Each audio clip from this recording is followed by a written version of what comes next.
नमस्कार दोस्तों, स्वागत है आप सभी का एक बार फिर पूर्वांचल पत्रिका की आज की तमाम बड़ी खबरों में। जी हां दोस्तों, आपको बता दें कि कोरोना वायरस से जुड़ी हुई कुछ बेहद बड़ी और अहम खबरें निकल कर आ रही हैं। जानेंगे एक एकड़ विस्तार से। लेकिन इससे पहले यदि आप भी चाहते हैं कि पूरी दुनिया में फैली महामारी और साथ ही साथ आपकी परेशानी भी जल्द से जल्द खत्म हो, तो इस वीडियो को लाइक कीजिए और देखते रहिए। दोस्तों, खबरों का सिलसिला शुरू करने से पहले आपको बता दें कि महामारी का कहर दिन प्रतिदिन बढ़ने के कारण सरकार की तरफ से कुछ बड़े कानून और नए नियम लागू किए हैं, जिन्हें जानना आपके लिए बेहद जरूरी है। इसलिए आपसे अनुरोध है कि आप इस वीडियो को अंत तक जरूर देखें। दोस्तों, खबरों का सिलसिला आगे बढ़ाने से पहले जान लेते हैं फटाफट महामारी के नए अपडेट्स को।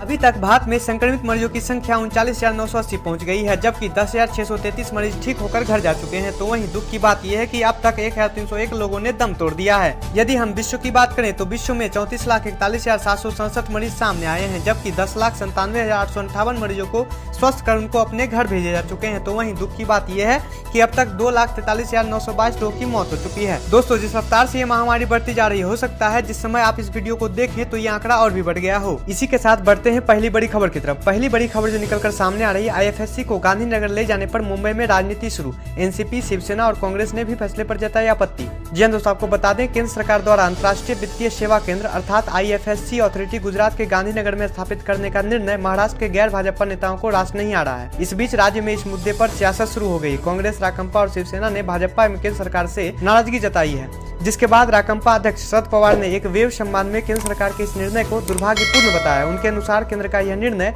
देश की आर्थिक राजधानी के रूप में स्थापित मुंबई की छवि को तोड़ने वाला है। इतना ही नहीं, पवार ने कहा कि मैं प्रधानमंत्री नरेंद्र मोदी से आग्रह करूंगा कि वे इस निर्णय पर पुनर्विचार करें। पवार चाहते हैं कि महाराष्ट्र में सभी दलों को मिलकर केंद्र के इस निर्णय को विरोध करना चाहिए। जिसके बाद भाजपा की तरफ से जवाब देते हुए पूर्व मुख्यमंत्री एवं महाराष्ट्र विधानसभा में नेता प्रतिपक्ष देवेंद्र फडणवीस ने कहा कि एक उच्च स्तरीय समिति ने आईएफएससी की जरूरत बताते हुए 2007 में अपनी रिपोर्ट केंद्र सरकार को सौंपी थी। उसके बाद 7 साल तक केंद्र और महाराष्ट्र दोनों जगह कांग्रेस नीति सरकार होते हुए भी न तो राज्य सरकार ने मुंबई में आईएफएससी की स्थापना का प्रस्ताव भेजा, न केंद्र ने उस पर विचार किया। इतना ही नहीं, उन्होंने आगे कहा कि 2007 के वाइब्रेंट गुजरात समिट में ही गुजरात के तत्कालीन मुख्यमंत्री नरेंद्र मोदी ने गिफ्ट सिटी अहमदाबाद को आईएफएससी रूप में विकसित करने की घोषणा कर दी थी। वहां 2012 में इसकी योजना तैयार होकर इस पर काम भी शुरू हो गया था, जबकि 2015 में भारत सरकार ने आईएफएससी के संचालन के लिए कानून बनाया। इसके बाद ही गिफ्ट सिटी अहमदाबाद एवं बीकेसी मुंबई दोनों के प्रस्ताव केंद्र को भेजे गए थे। जी हां दोस्तों, आपको बता दें कि केंद्र सरकार ने 27 अप्रैल को जारी अपनी अधिसूचना में साफ कर दिया है कि आईएफएससी अथॉरिटी का मुख्यालय गुजरात की राजधानी गांधीनगर में ही बनेगा। गांधीनगर में ही प्रधानमंत्री की ड्रीम परियोजना Gujarat international finance tech city अर्थात गिफ्ट भी आकार ले रही है। आईएफएससी के मुख्यालय को लेकर गुजरात और महाराष्ट्र में लंबे समय से खींचतान चल रही थी। बढ़ते हैं अगली बड़ी खबर की तरफ। अगली बड़ी खबर जो निकलकर सामने आ रही है, जम्मू कश्मीर के हंदवाड़ा में सेना और आतंकियों के बीच मुठभेड़ में कर्नल, मेजर समेत 5 जवान शहीद, जबकि 2 आतंकी ढेर। जी हाँ दोस्तों, आपको बता दें हंदवाड़ा के छंजमूल में शनिवार को शुरू हुई मुठभेड़ रविवार की सुबह समाप्त हो गई। इसमें उत्तरी कश्मीर में एलओसी के साथ सटे राजवाड़ हंदवाड़ में शनिवार को एक कर्नल, एक मेजर, 2 जवान और जम्मू कश्मीर पुलिस के एक सब इंस्पेक्टर समेत 5 सुरक्षाकर्मी शहीद और 1 जवान जख्मी हो गया। इतना ही नहीं, इसमें 2 आतंकी भी मारे गए हैं और 2 मकान भी पूरी तरह तबाह हो गए। फिलहाल सुरक्षा बलों ने मुठभेड़ स्थल के आसपास के इलाके में कुछ और आतंकियों के छिपे होने की आशंका को देखते हुए एहतियात के तौर पर तलाशी अभियान चला रखा है।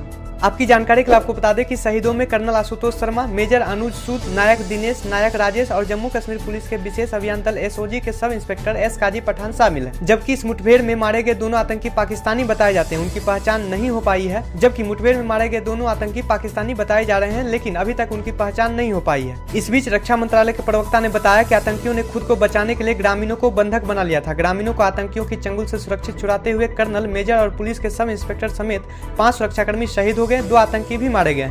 आतंकियों के कब्जे से भारी मात्रा में हथियार व गोला बारूद भी मिल रही है। तो वहीं पीएम नरेंद्र मोदी ने हंदवाड़ा में शहीद हुए सुरक्षा बलों के जवानों को श्रद्धांजलि अर्पित की है। पीएम मोदी ने ट्वीट कर कहा कि हंदवाड़ा में मारे गए हमारे सैनिकों और सुरक्षा बलों को नमन, उनकी वीरता और बलिदान को कभी भुलाया नहीं जा सकेगा। बढ़ते हैं अगली बड़ी खबर की तरफ। अगली बड़ी खबर जो निकलकर सामने आ रही है, बिहार में नीतीश पासवान के बीच जुबानी जंग शुरू, गरीबों के राशन के नाम पर आए आमने सामने। जी हाँ दोस्तों, आपको बता दें कि बिहार के मुख्यमंत्री नीतीश कुमार और केंद्रीय मंत्री रामविलास पासवान के बीच सब कुछ ठीक नहीं चल रहा है। ताजा घटनाक्रम में केंद्रीय खाद्य मंत्री रामविलास पासवान ने बिहार सरकार के 30 लाख नए गरीब परिवार के नाम राष्ट्रीय खाद्य सुरक्षा कानून के तहत जोड़ने की मांग इस आधार पर खारिज कर दी है कि अनुमान के आधार पर अनाज का आवंटन नहीं किया सकता। पासवान ने राष्ट्रीय खाद्य सुरक्षा अधिनियम के प्रावधान का हवाला देते हुए कहा कि कोई संशोधन का आवंटन अब जनगणना के आंकड़ों के आधार पर ही किया जाएगा। जिसके बाद बिहार सरकार के मंत्री ने प्रधानमंत्री मोदी से इस मामले में दखल देने का अनुरोध किया और दावा किया है कि जो 30 लाख गरीबों की जनसंख्या में बढ़ोतरी की बात वो कर रहे हैं उसका आधार बहुत दुरुस्त है। उन्होंने कहा कि सारे नाम केंद्र के पोर्टल पर है। जी हाँ दोस्तों, आपको बता दें कि माना यह जा रहा है कि पासवान का यह रवैया दरअसल मुख्यमंत्री नीतीश कुमार से चल रहे शीत युद्ध का परिणाम है। लोकसभा चुनाव के बाद जनता दल यूनाइटेड के नेताओं की माने तो पासवान पिता पुत्र के सुर बदल गए हैं।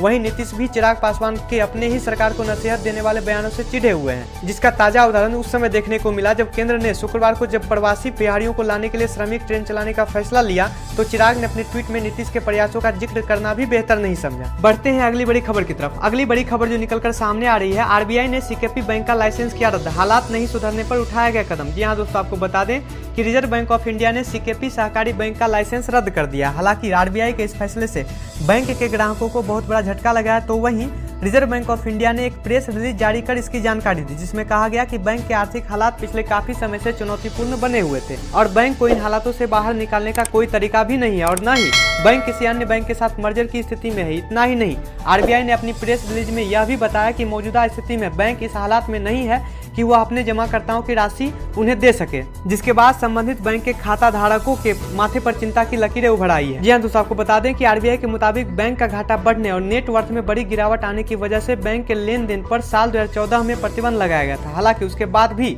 इस प्रतिबंध को कई बार बढ़ाया गया, लेकिन आखिरी बार प्रतिबंध की अवधि 31 मई तक थी, जिसे 31 मार्च को खत्म होने पर बढ़ाया गया था। पर बैंक के हालात में सुधार न होने पर आरबीआई ने उससे पहले ही यह कदम उठा लिया। बढ़ते हैं अगली बड़ी खबर की तरफ। अगली बड़ी खबर जो निकलकर सामने आ रही है, संकट के बीच महाराष्ट्र में 5000 से ज्यादा कैदियों को जमानत पर किया गया रिहा। जी हाँ दोस्तों, आपको बता दें कि महाराष्ट्र के कारागार विभाग ने राज्य के विभिन्न जेलों से शनिवार तक 5000 से ज्यादा कैदियों को रिहा किया। एक अधिकारी ने यह जानकारी दी। उन्होंने बताया कि भीड़ भाड़ वाली जेलों में कोरोना वायरस संक्रमण को रोकने के लिए कारागार विभाग उन कैदियों को जमानत पर रिहा कर रहा है जो 7 साल से कम की सजा काट रहे हैं। अधिकारी ने कहा कि जेलों में भीड़ कम करने के उद्देश्य से कम 11,000 कैदियों को छोड़े जाने की उम्मीद है और अब तक 5105 को विभिन्न जेलों से जमानत पर रिहा किया जा चुका है। जी हाँ दोस्तों, आपको बता दें कि महाराष्ट्र कोरोना वायरस से सबसे ज्यादा प्रभावित राज्य है और यहाँ संक्रमितों की संख्या सबसे ज्यादा है। शनिवार को भी महाराष्ट्र में कोविड-19 के 790 नए मामले सामने आए। इसके साथ ही राज्य में इस वायरस से संक्रमित होने वालों की संख्या 12,296 हो गई। राज्य में पिछले 24 घंटे में वायरस संक्रमण से 36 और लोगों की मौत हुई है, जिनमें